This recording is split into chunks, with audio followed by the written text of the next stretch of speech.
the International Speaker Series. How many of you would like to know who is speaking? Well, you may hold your breath. Please do not turn blue, but next week you will find out. We did say the 15th. We actually have had a little bit of trying to get all those dates together. It's not herding cats, but it is very, very close. But we will let you know for sure next week, and you will not be sorry you waited. I'll just say that. February 21st at Lewis and Clark College, we're doing a really wonderful evening called The Power of Performance, Theater in Conflict Zones. We'll feature Joanna Sherman, who is the artistic director of the Bond Street Theater, New York. They have been doing for 3 decades really, really phenomenal peace building and conflict resolution work through the lens of theater in places like the Balkans, Haiti, and they've been doing this really great project in Afghanistan where they are doing voter education for women through the guise or the lens of theater. And it's very bold, it's very brave work. She'll be talking about that work and showing some great video. It's a free event. You can register for it, though, on our website. It's at the Fur Acres Theater at Lewis and Clark. Also, we just added an event yesterday or the day before. We are going to be presenting a program on February 25th in our space at 12 p.m. with Helen Nekuriaya, who is a Maasai woman. She'll be talking about transforming the lives of Maasai girls. She is remarkable. She was married off by her father beginning at the age of 9 in exchange for 3 cows. Again, and she was the 5th wife of this person she was married off to. Married off again at age 12. She ran away from home and was later sponsored for schooling. And she has since been leading stands and taking very, very bold positions on genital mutilation, on child marriage, on education for girls, the rights of widows. And she started this education complex in Kenya, and she started a couple of different widows' villages. So she's created places where women who have no rights, no access to property, no access to education can actually form community and gain skills and expertise and move through life. And so it'll be, I guarantee it'll be a really, really wonderful program. We are co-sponsoring this with Jami Moja. And then March 12th, we do not have a venue for this yet, but Masha Gessen, who is a very fiery Russian-American journalist, is going to be speaking on the subject of Words Will Break Cement. This is her new book on the Russian punk rock band Pussy Riot. And certainly in timing with the Olympics, it's a good subject. She wrote previously a very, very well-received book on Vladimir Putin. You'll notice that I just named 3 different women. Just to tease you more, our speaker series will also feature all women. So we're really looking, going forward the next few months, at women who are changing the world. So look for more of that as the spring has sprung. March 18th, this is not a woman, it is Senator Ron Wyden. He'll be speaking on national security, civil liberties, and their surveillance state, and that will be at the First Congregational Church at 7 p.m. It's a free event, but registration is required, so I urge you to go to our website and sign up for it. He will, of course, be looking at all the recent revelations around the NSA, and it should be a fantastic talk. This is in conjunction with the year-long series we're doing with U of O and the Oregon Historical Society on the 50th anniversary of the Gulf of Tonkin Resolution. And we're using this as an excuse to look at Senator Wayne Morse and his legacy as it pertains to war powers and civil liberties and accountability. And then finally, March 21st, we are doing a program on Pakistan with a fellow named T.V. Paul, who is at McGill University in Montreal. He has a new book called The Warrior State, Pakistan and the Contemporary World, and he should be also very, very fantastic. So today, we have not one, but we have 2 speakers. They are both from the Oregon Environmental Council, who is one of our favorite community partners. We'd love to find more and more ways to work with them. I'm going to introduce Allison Hensey first. She joined Oregon Environmental Council as the Sustainable Food and Farms Program Director in 2006. Her focus is supporting the environmental stewardship and economic vitality of Oregon's farmers and ranchers and empowering eaters, I think that's all of us, right? To improve the quality of life through healthy, sustainable food choices. Prior to joining OEC, she served as policy specialist in the director's office of the Oregon Watershed Enhancement Board. She received her BA from Claremont McKenna College and her JD from the University of Oregon. And then before joining the Oregon Watershed Enhancement Board, she practiced land use law in Portland. Always a hot topic. We love those discussions between public and private and things like urban growth boundaries. We have presented many, many Nobel laureates and heads of state, but somehow that doesn't feel nearly as hip or as Portlandian as having a Burgerville sandwich created in your honor. In 2010, Allison was named a community champion by Burgerville for her passion and perseverance to ensure region-wide access to fresh, local, and sustainable food. And Allison is the tall one behind me. Jana Gastellum is the program director for climate protection and joined OEC in 2010 and leads their work to implement climate solutions. She previously served on the UN Foundation's Energy Future Coalition, which was a joint task force looking at climate and energy. Sorry, I'm on 2 pages today. She helped launch the 25 by 25 Renewable Energy Alliance and build capacity within the agricultural and forestry communities around the role these sectors can play in a low-carbon economy. She has managed a soils laboratory that analyzed the impacts of climate change on ecosystems at the University of Michigan. University of Michigan, okay. She received a BS and an MS in Earth Systems from Stanford University, and when she's not working, she enjoys playing ultimate frisbee, hiking, trying new recipes, and discussing books with her husband. And before we give them a big hand, I wanted to mention that if any of you saw Lester Brown when he was here, a lot of what they're going to be talking about is a furtherance of his discussion on food security and our relationship with the planet. And in thinking of that, we do actually have a few of Lester's books for sale out on the table afterwards if you want to kind of dig a little bit more into food security issues and how food security and access to food is related to our relationship with a very tenuous climate on the planet. So without further ado, big hand for these guys.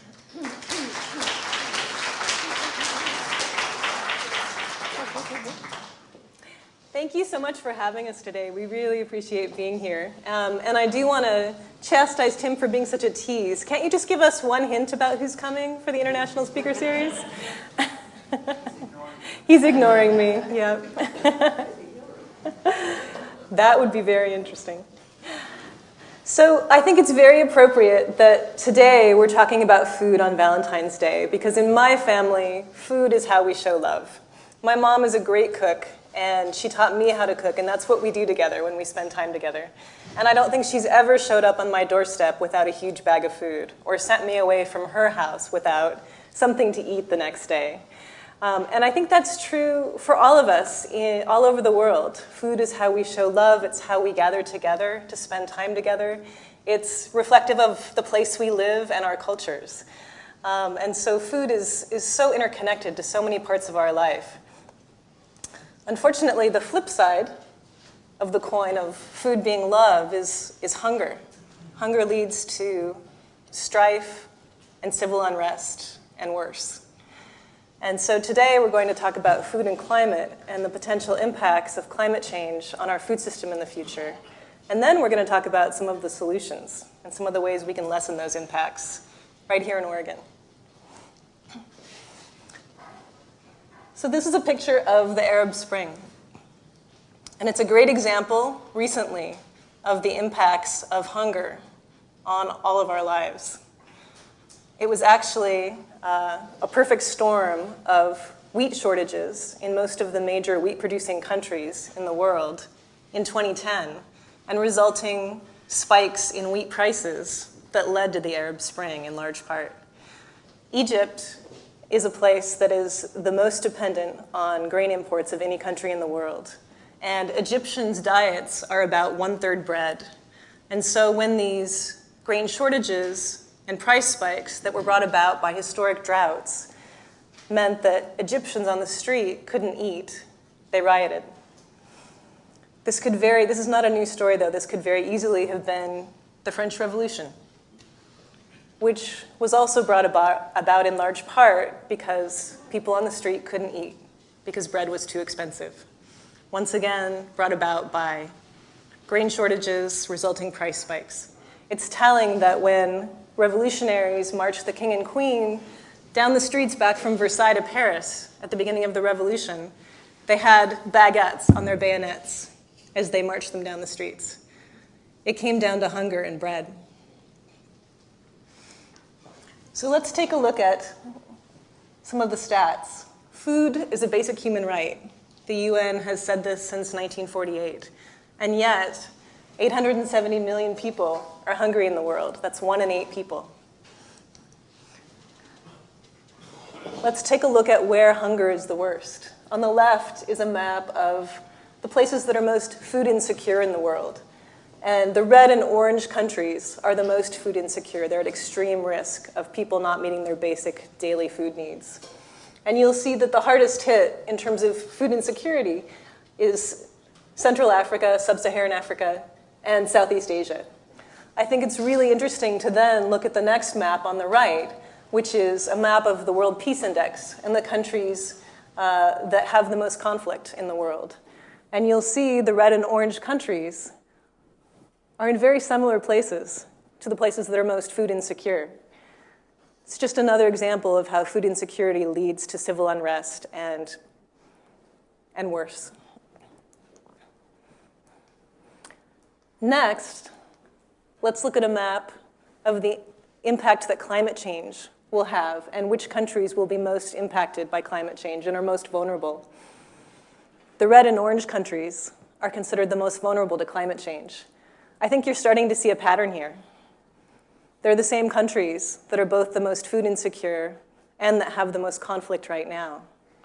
And so when we go back to some of the causes of conflict, whether it's the Arab Spring or the French Revolution, you can trace many of the causes back to heat waves, drought, extreme storms that lead to crop losses, that lead to price spikes, that mean that people can't eat, and then they riot. Well, we used to call these events, perfect storms or unusual events. There's the 100-year flood, there's the 100-year drought. Well, the impact of climate change is going to be that the 100-year flood is now the every-decade flood, that heat waves are more and more common, and droughts are more and more common. The dry places on this map are going to get drier under climate change, and the wet places are going to get wetter. And that means that we're going to have more droughts and heat waves and crop failures and food shortages, which lead to increasing food prices.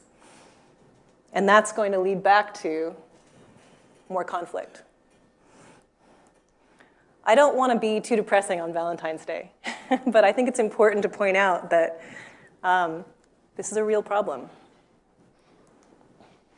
So the Intergovernmental Panel on Climate Change is due to release a report next month on the impacts of climate change on our food system. And this report was actually leaked several months ago. And people believe it probably won't change too much when it's released next month. And the report contains some of their most dire warnings yet on the impacts of climate change on our food system. They predict that crop production will reduce about 2% a decade this century, so about 20% over the course of this century, under climate change predictions. But that food demand will rise as much as 14% a decade, about 125% over the coming century. As you can see, a decline in crop production and an increase in food demand is a problem. Climate change is taking us in the wrong direction. And this is while we predict that our world population will grow about 2.5 billion more people by 2050. So we need to find some solutions that we don't have right now. So what are going to be the impacts of climate change on our food system? Well, water shortages and drought. Just here in the Northwest, it's predicted that we'll have far less snowpack than we have in the past, between 25 to 100% less snowpack. Snowpack is where we get our irrigation water and the water that we drink. But 80% of agriculture here in Oregon, 80% of our water is used by agriculture for irrigation. And so if we have less water late in the summer when we need it most for crops and livestock and for us to drink, then that's going to be a problem. We're going to have more heat stress on crops and livestock. The prediction is that heat will increase by 2 to 4 degrees Celsius over the course of this century. And they're not just talking about by 2100. They're talking about in the next 20 or 30 years that we'll really start to see an impact. We'll also see an increasing and changing pest disease and weed regimes. If you think about last time you went to a tropical climate, the bugs are bigger and there's more of them. The diseases are a little more nefarious because they really like hot, wet weather.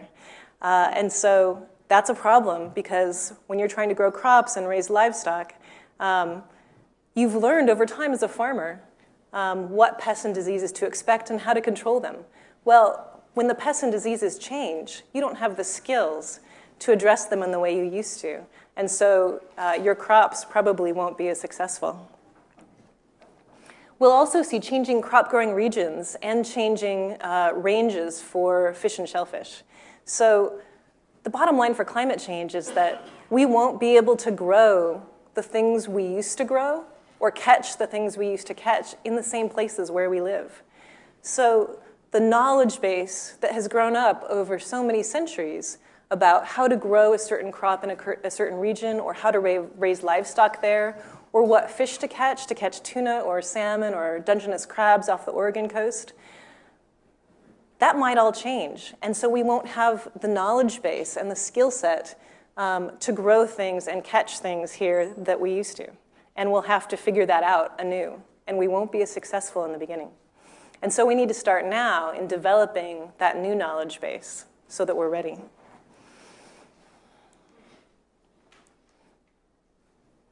So just to take us back to global food production, corn is the most produced food staple in the world. And the top 3 food staples, corn, rice, and wheat, feed about 4 billion people, about 2/3 of our world population. With about 1.5 degrees Celsius in warming in sub-Saharan Africa, which is where we saw the red and orange countries on the map. It's projected by the IPPC that corn can no longer be grown in 40% of the areas where it's grown now. That's stunning. And that's actually below the projected warming range over this century. So we're talking about that happening sooner rather than later. I didn't realize what a disaster that could be until about 4 years ago when I went on a road trip through southern Africa with some friends. For 6 weeks, we drove from the bottom of the tip of the African continent up through South Africa, Swaziland, Mozambique, and Tanzania.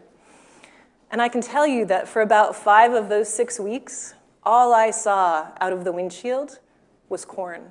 Small landowners living in grass or mud huts, growing corn. I was struck and I was stunned, actually, by how few crops were grown there and the lack of diversity of crops. It was corn from morning to night, every day, for 5 weeks that we saw people growing. There was a little bit of cassava root and some other root crops. There were some tree fruits and nuts occasionally. There was occasionally a goat or a little bit of livestock. But really, people there were living on corn, especially in Mozambique and Swaziland and Tanzania. So then, when you go back to this projection that in 40% of the areas in sub-Saharan Africa where people grow corn, they won't be able to do that, maybe by mid-century, what are people going to eat? That's a disaster. And there doesn't seem to be a plan B right now.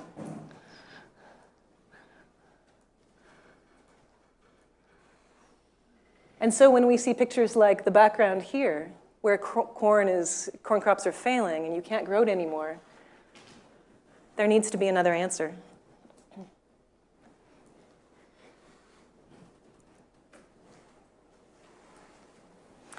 So it's not just Africa and Southeast Asia that's going to feel the real hurt from climate change.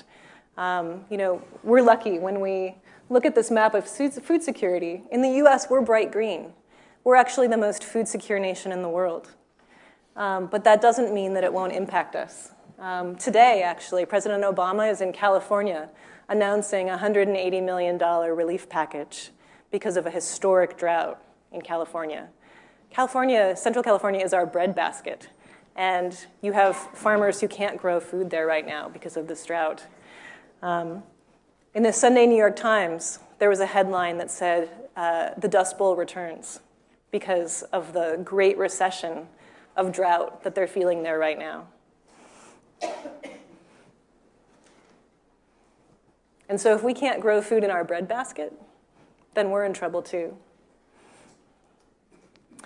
The IPCC also noted that even though Africa and Southeast Asia are going to feel the effects of climate change on their food supplies most and far more than we will, that the world is flat. We are all connected. And when you have rising food prices globally, then you're going to start to see impacts in America because our poor won't be able to afford more expensive food. And they predict that you'll start to see impacts in urban centers in particular because people aren't growing their own food there. So what can we do to avert this disaster? I know this is very dire, but it really means just that it needs to get our attention. Because the good news is that we still have time to lessen the impacts of climate change, and we know most of the answers. We just have to do it. So this is actually the UN's rapporteur, special rapporteur on the right to food, Oliver de Schutter. And he's been working on solutions to meet the basic human right to food all around the world for, probably 15 years now. And he released a report in 2010 that has some really good solutions to some of these problems. But first, let's come back to home. What can we do here in Oregon and here in the US? Well, it's going to take two main things. One is taking action both at the personal level and at the policy level here in Oregon and the US to slow climate change, to mitigate our impacts and reduce our greenhouse gas emissions. And then it's also going to take us, starting right now, taking steps to get ready to adapt to the climate change that we know is coming at some level. Hopefully it will be lesser rather than more.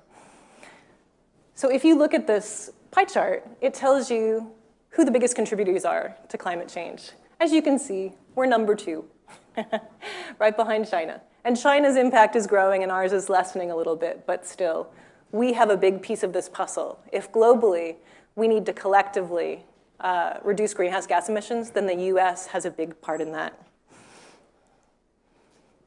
And so what can we do? Well, personally, each of us can do a lot. I would say personally, probably the most important things you can do when you look at Oregon's greenhouse gas emissions, they're primarily from our transportation sector, our energy sector, and from food, actually. When you look at agriculture plus food preparation, that's the second biggest slice of the pie. So what can you do?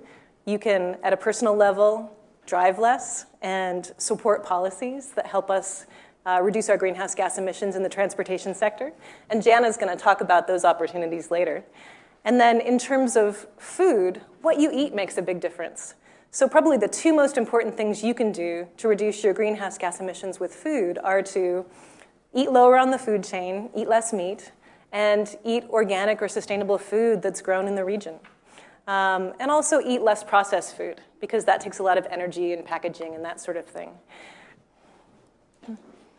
This is just an example of the greenhouse gas emissions of meat. As you can see, lamb and beef are probably the biggest contributors. And then as you go down the chain, cheese, pork, salmon, that sort of thing.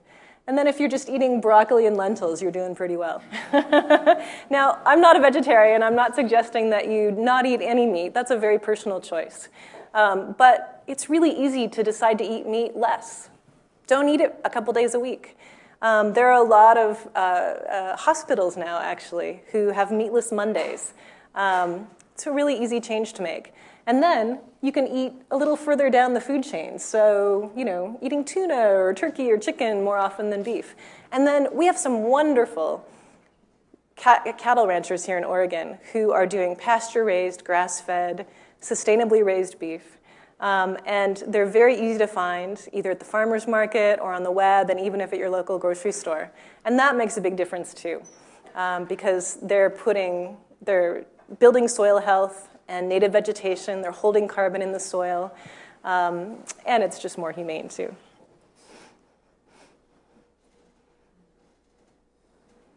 So, looking back globally, meat consumption is predicted to increase, not decrease. That's a problem.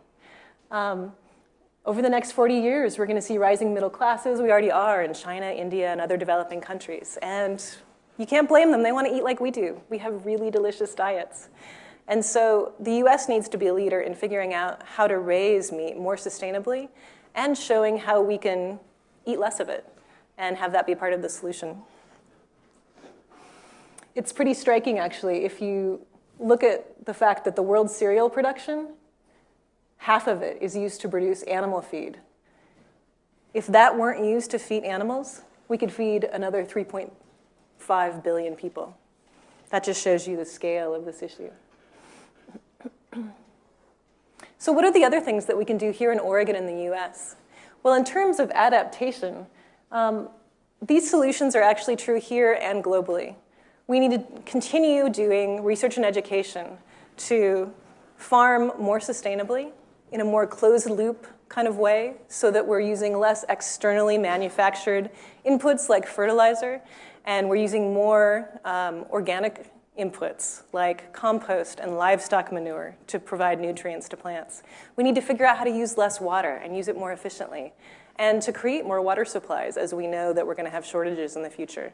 We need to have more of a diversity of crops so that with drought or heat waves or storms, if one crop fails, we still have others that are available. We also need to look at the concept of agroecology. Agroecology is where you've got an incredibly diverse farming system that's much more closed loop and really eliminates a lot of waste. I've been lucky enough to see agroecology at work on 2 farms, one here in the West and one in Africa. And the difference is amazing. So in Arizona, as we drove out to this farm, we were looking at an incredibly parched landscape. Hard pan soil, dry cracked soil. You could not believe that anything could grow there.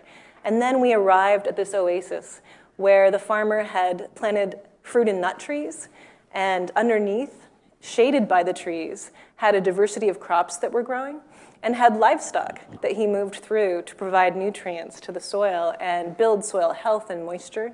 And he also got the clippings from the city of Phoenix and composted them and added that to his soil.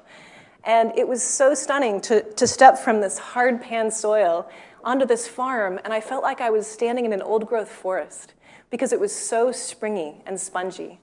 And the temperature dropped about 10 degrees just walking onto this farm because you were shaded by trees, and there was so much moisture in the soil, and the plants provided so much moisture.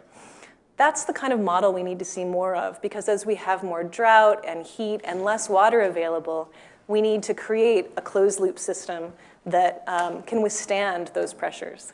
I've seen something similar in Zanzibar when I was in Tanzania, where they probably had about 100 different crops they were growing, spice trees, fruit trees, an incredible diversity of crops underneath and animals moving throughout.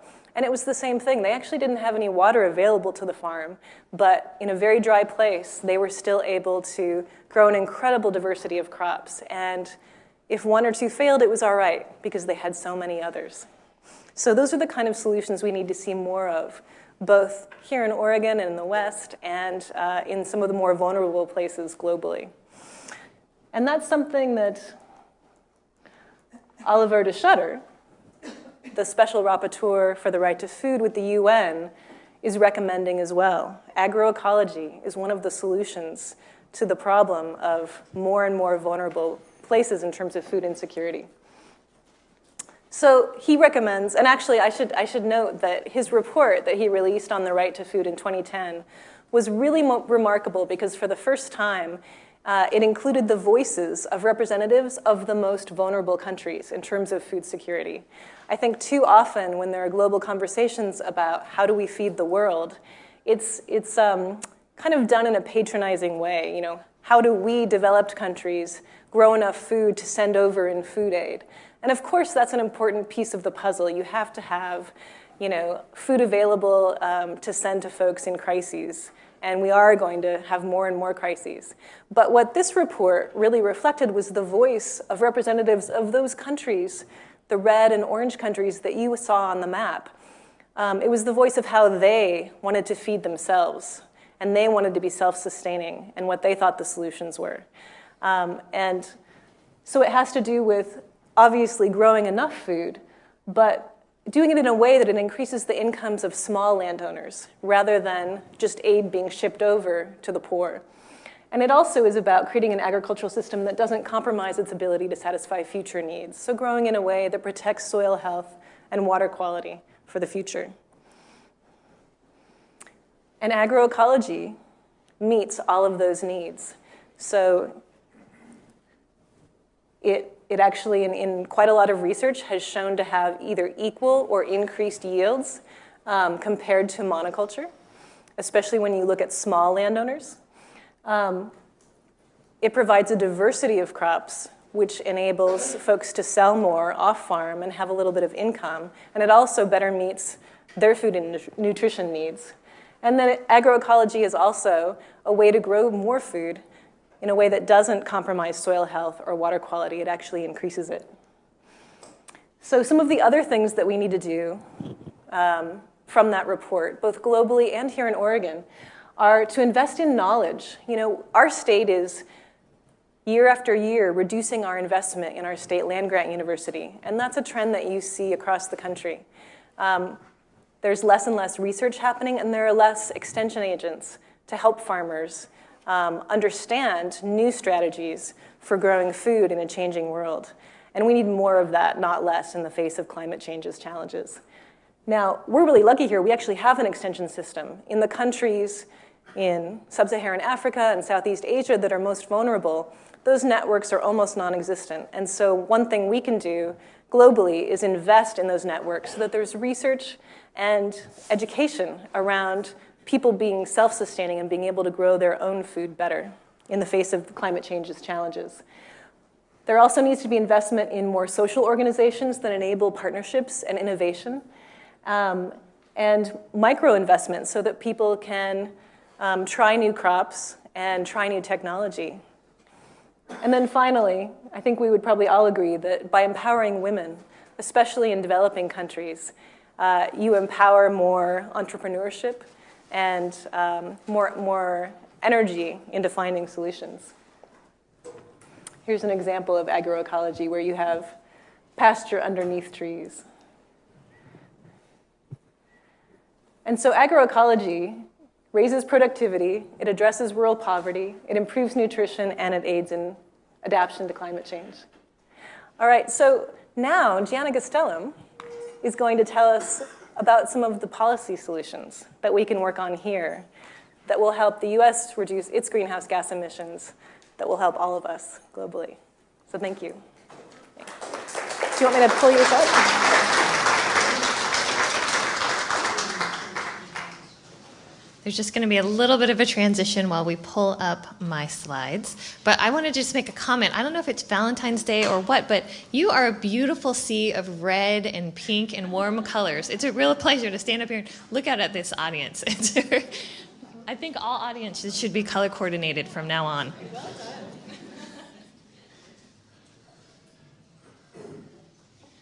So my name is Jana Gastellum. I am the Program Director for Climate Protection at the Oregon Environmental Council.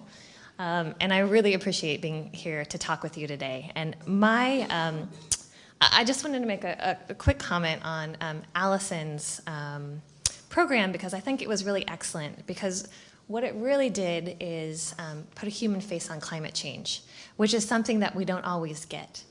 Sometimes these problems seem really big and they seem really far away and they maybe seem about icebergs or remote areas. But this issue is really all about people and place and the things that we care about. I came to this issue when I was a student in a room not too dissimilar to this one, and learning about climate change is this fascinating phenomenon. It was this energy jigsaw puzzle, and it was an issue that touched every aspect of our lives. And what was most compelling to me was that it was actually an issue that was created and perpetuated primarily by the country I lived in, where we are very wealthy and very fortunate. But the impacts would really most severely impact those who are least responsible and least able to respond. And that imbalance seemed like something I should do something about. And so I personally got engaged in this issue and have made a career out of thinking about solutions for climate change. And so I appreciate that all of you are here today to learn about this issue or further your own knowledge or figure out what's the next step that you can take to continue to get involved as well. So there's the human face of climate change. So what's really happening in Oregon? Well, this room right here is exactly what's happening in Oregon and in all parts of Oregon. So people are getting together for conversations. They're going to presentations about ocean acidification off the shores of Oregon's coast in Astoria. They're getting together. The World Affairs Council also sponsored a conversation by the world's only stand-up economist, someone who can talk to you in a funny way about climate change and carbon taxes. Phenomenal event. Standing room only. People came out to say, I want to learn more about this. What's really happening? So you're in good company here today because Oregonians care about this issue. And in fact, there was a recent Oregon Values and Beliefs Survey. It's done every 10 years.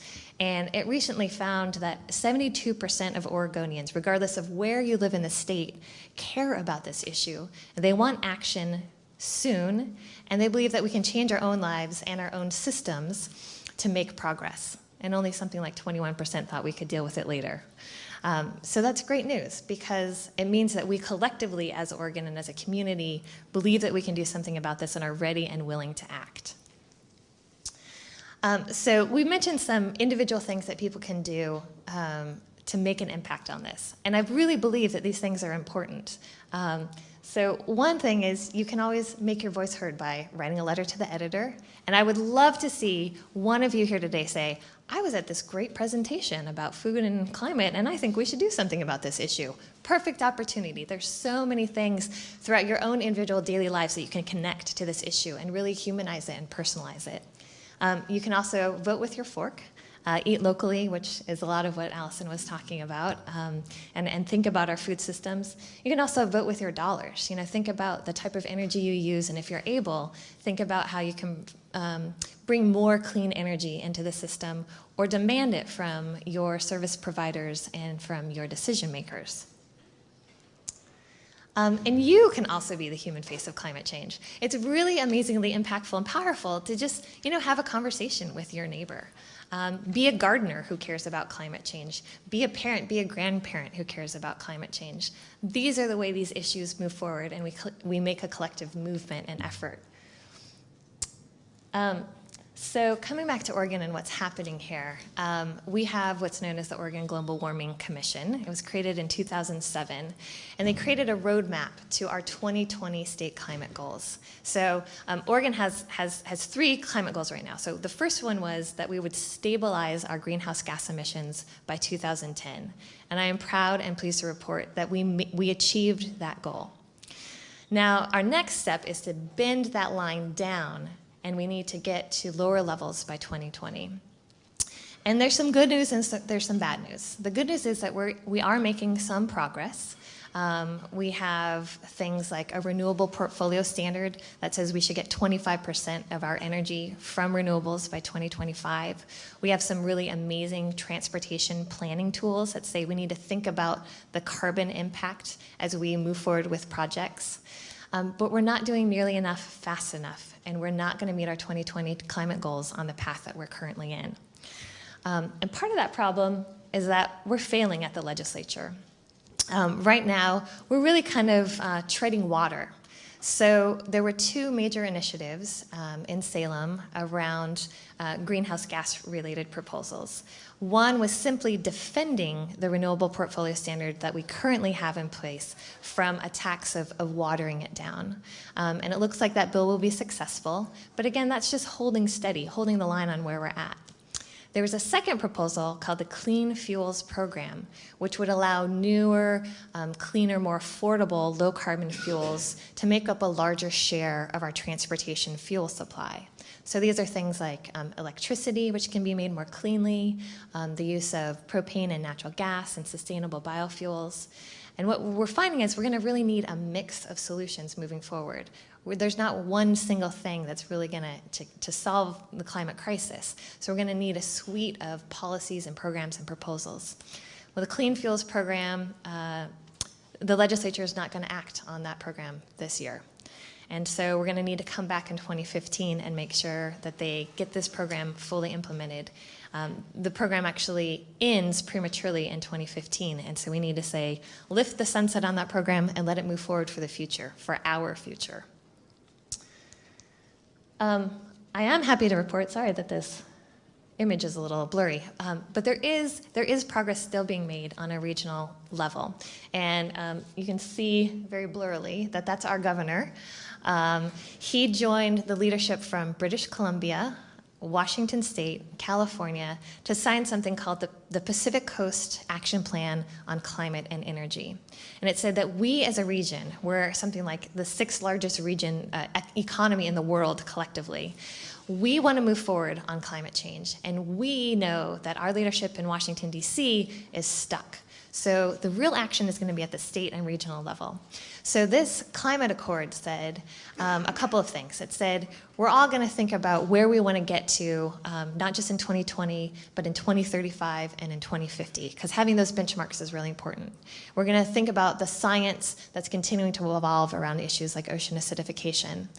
And importantly, we're going to harmonize policies like the Clean Fuels Program across our region to create a big groundswell for demand for these types of low-carbon products. And then the big crowning achievement of this climate accord was also that they said we will also commit as a region to move forward on carbon pricing. And so carbon pricing is somewhat of a catch-all phrase. It's because in our region we have two major ways that we can put a price on carbon and therefore reduce the amount that's in our system. So we're bookended by British Columbia to the north, which has a carbon tax, and California to the south, which has a cap and trade program. And both systems are effective at reducing greenhouse gas emissions. And now it's up to Oregon and Washington to fill in the gap between British Columbia and California and say, we're going to move forward with our own scheme. And so there are active conversations right now in Oregon about a carbon tax and what it would look like. And this is also part of a larger conversation about revenue reform in general, because Oregon has problems, chronic underfunding problems, and we need to figure out what we're going to do. And carbon tax could be a solution to some of those bigger issues, as well as addressing a critical environmental problem.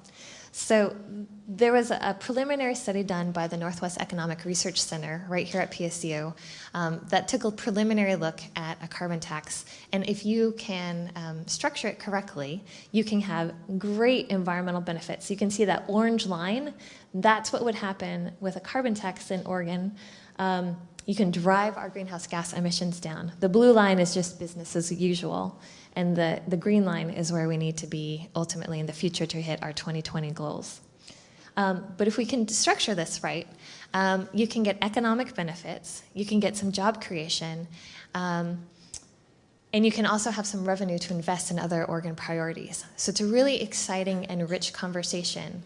The same research center, NERC, is going to be doing a secondary analysis on carbon pricing in Oregon. And this is all in preparation for the 2015 legislative session. And I put up here the fierce urgency of now. That is a line from Dr. Martin Luther King's I Have a Dream speech. And I think I use that because the time has never been more urgent to come up with bold and comprehensive solutions for climate change.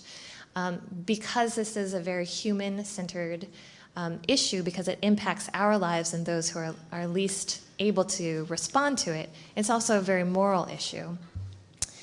And we know that we have a window of opportunity right around the corner here in Oregon to make a big impact. So our 2015 legislative session, we will come back and we'll look at the Clean Fuels Program again, and we're going to need support for that. Where we'll also have an opportunity to put forward a carbon pricing proposal. And that's what the Oregon Environmental Council will be working on with a bunch of partners and all sorts of different stakeholder groups, whether it's business groups or labor groups or equity partners, to come up with a really smart and compelling proposal for our leaders to work on during the legislative session. But what's really interesting about this is that it's not just Oregon acting alone. All eyes are actually on Oregon right now in our western region because things are stuck in Washington, D.C. People want to see progress being made somewhere. And what we have an opportunity to do in Oregon is actually influence the national debate around carbon pollution and reductions. So EPA has some carbon pollution standards around new power plants that they proposed. And next summer, they're coming out with proposals around existing power plants. And it may be that they will allow things like a state-level carbon tax to help qualify as a compliance pathway for those regulations and help drive down those carbon emissions. And so we could really cast the mold on how to do that here in Oregon and serve as sort of a solution center. We can export these great Oregon ideas to other parts of the country. The other thing that's happening in 2015, which again is right around the corner, is that the UN climate negotiations will be convening in Paris. And that's where they need to come up with the next phase of international negotiations and agreements on what we're going to do about globally to address this problem. And again, we need progress in the US to make sure that those negotiations are successful. And that adds additional urgency to make sure that the Western region really does move forward on this, that we create momentum for our federal leaders to take action so that we can really get to these negotiation points. So I think it's very critical that Oregon act now and that we have a broad amount of citizen engagement around this issue. So what we ask you to do is get involved. Stay connected, join us. You're never too young to learn or too old to act. And so what I hope you will do is support programs and organizations like the World Affairs Council that brings you these types of great presentations, but also join us at the Oregon Environmental Council. And you can do that in a couple ways. We have some materials down front. You can sign up for our newsletters, and you can also join us as a member. We need that collective voice and momentum to really make progress on this. So thank you so much for your engagement, and I think Tim will take questions.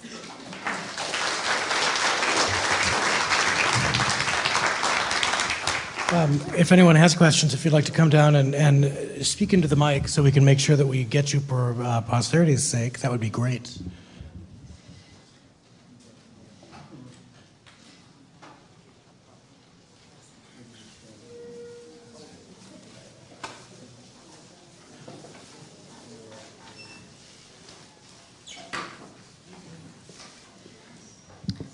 Thank you for a wonderful presentation. I'm an environmental engineering student here at Portland State, so this issue obviously interests me quite a bit. But in some of the books I've read regarding this issue, a lot of the food drought and the food shortage, crop failure issues in third world countries such as Sub-Saharan Africa and in, Southeast Asia have to do much more with the economics of the global economics of loans and of corporations, agro corporations, big agribusiness coming in. How do you see the lower level efforts having an effect when you have those big, overbearing external issues at play? Like, it's hard to see how. Like, it seems to be a tide too big. I'm just curious what your ideas are in changing that.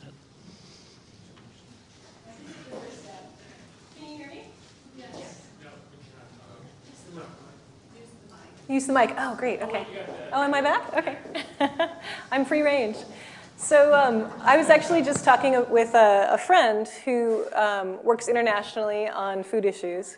And she said from her perspective, she's very frustrated with international law on this issue, as well as a lot of the trade agreements, because they really focus on, high technology solutions, as well as, sort of the model of people who are growing the food send it over as aid for a crisis.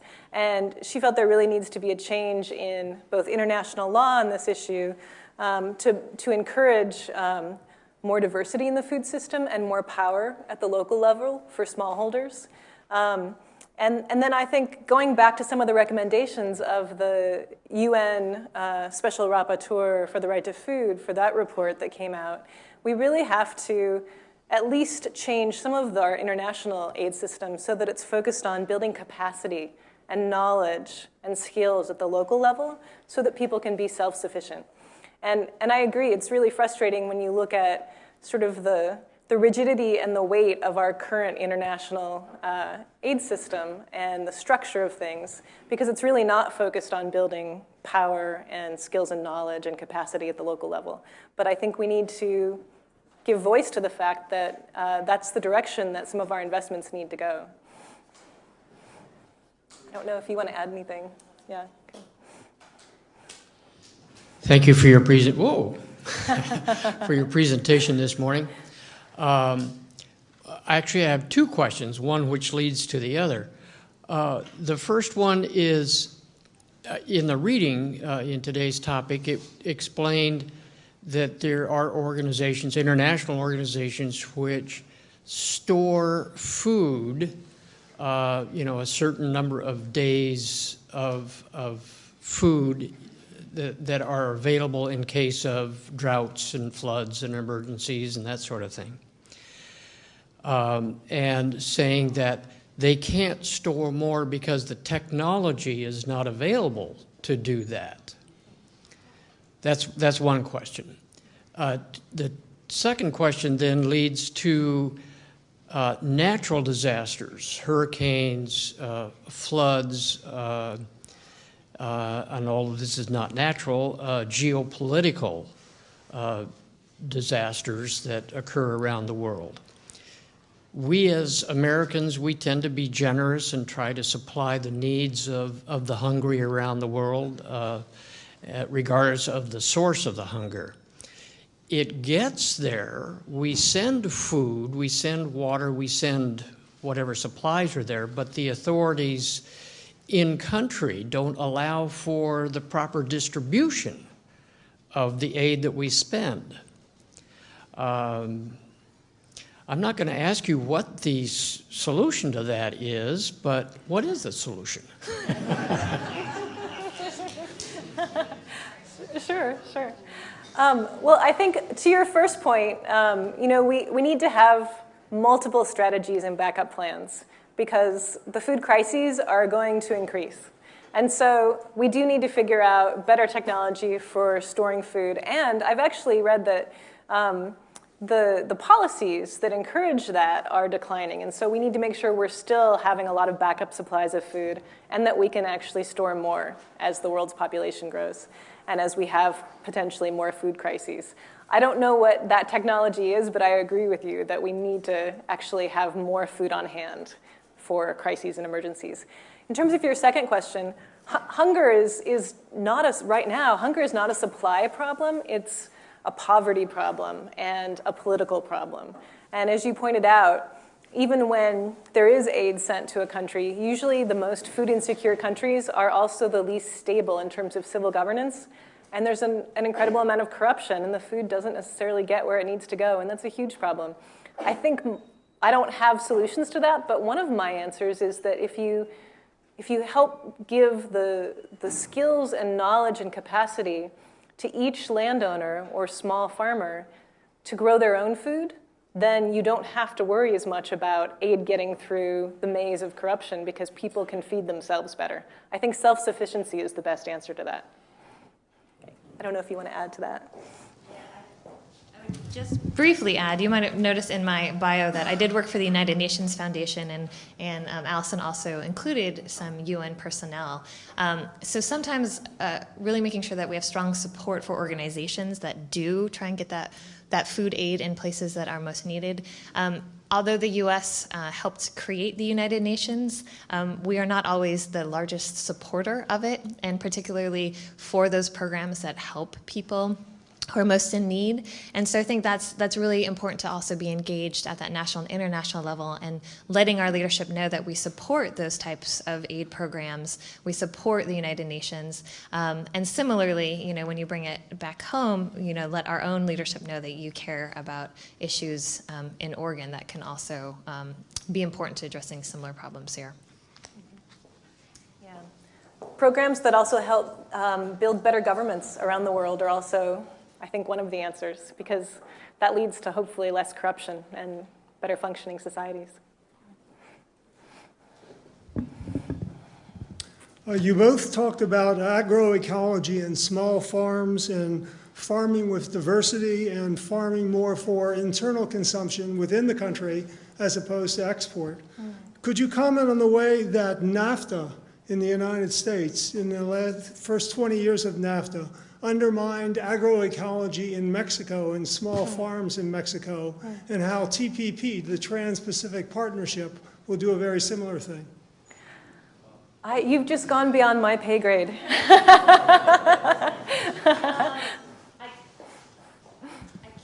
Comment on NAFTA, but I was just recently at a conference where they talked about the Trans-Pacific Partnership, which is a new kind of free trade negotiation deal that's happening largely in secret, except for the participation of some large corporations.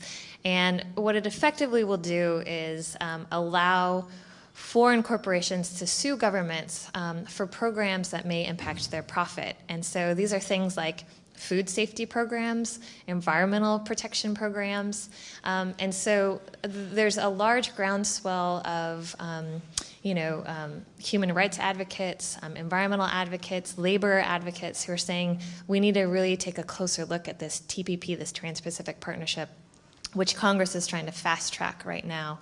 And so it's something that I think is not on most people's radar screen, but needs some attention. So at the very least, what you can do is contact your member of Congress and say, do not fast track the TPP. It really needs further negotiation. And I just wanted to respond to one other thing you said. You know, a lot of the solutions that have been advanced globally for food insecurity, especially in the face of climate change, have to do with helping smallholders farm better.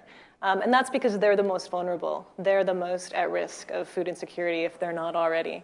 But I do want to just say that I'm not against exports. Oregon exports over 80% of what we grow here, and that's vital to our economy because we couldn't eat it all. We grow a lot. And so, continuing strong trade and exports are really critical to our economy and so many other economies. But when you look at that map of the red and orange countries where they're most food insecure and they're going to be hit even harder by climate change, it's helping smallholders with self-sufficiency that I think is one of the key solutions. My concern is getting over ignorance and arrogance in the United States. For instance, this winter has probably set us back about 10 years with people saying, oh, it's snowing and cold and there's no climate change. And they only look at their little neighborhood. There's a wonderful cartoon that a guy's looking out the window and says, it's snowing, there's no carbon, there's no climate change. And he looks out, I can see everything, the earth is flat. We are so localized, and I know we can spring up from the local, but how do we get it across into policy when you have so much ignorance demonstrated in our Congress, in our whatever? You want to do that? Yeah. I think it's just really important that we don't allow the most ignorant voices to be the loudest ones in the room. And so, the fact that you guys are here and care about this, you have every right to, pin that letter to the editor, to reach out to your legislators as well. I know it can be incredibly frustrating. Believe you me, working on this day to day, there are days where it feels like impossible. And then there are days where I come and I'm in a room full of people who care, and that makes it better. And that's how we're ultimately going to move forward on this issue. And so we simply we have to hold people accountable for misinformation. And I showed you that picture of the two neighbors talking across the fence line. When that neighbor of yours says, boy, that climate change, ha, ha, ha, you can say, yeah, I'm a grandparent and I really care about this issue. Or, you know, I think the weather's actually kind of weird, don't you? What do you think is driving that? I think there are ways to turn that conversation and actually have a real conversation with people and then get to those solutions. Yeah, it was great. I was at a panel on Tuesday night put on by the League of Women Voters on agriculture here in Oregon. And on the panel were the past president of the Oregon Cattlemen's Association and a professor from PSU here, Dave Irvin. And I really appreciated that at the end of the comments, Dave Irvin said, you know, if we're not paying attention to the impacts of climate change on agriculture, then we're blind because it's really going to hit us. And then it proceeded that after the panel, he and the cattle rancher had about a half-hour conversation about whether climate change was real. And that wouldn't have happened unless he had spoken up and said, we have to be paying attention to that. So I agree with Jana. I think just speaking up wherever you are, whether you're talking to your neighbor or whether you're in a larger gathering, because the more that you hear from your peers that they're concerned, the more I think your mind opens. One last question. We're running over. Okay. Well, thank you for bringing up the fact that hunger is not a supply issue and that you know, there are people within the sound of our voice who are hungry here in the most food secure nation in the world and in the middle of the Willamette Valley. It really is an issue of inequality.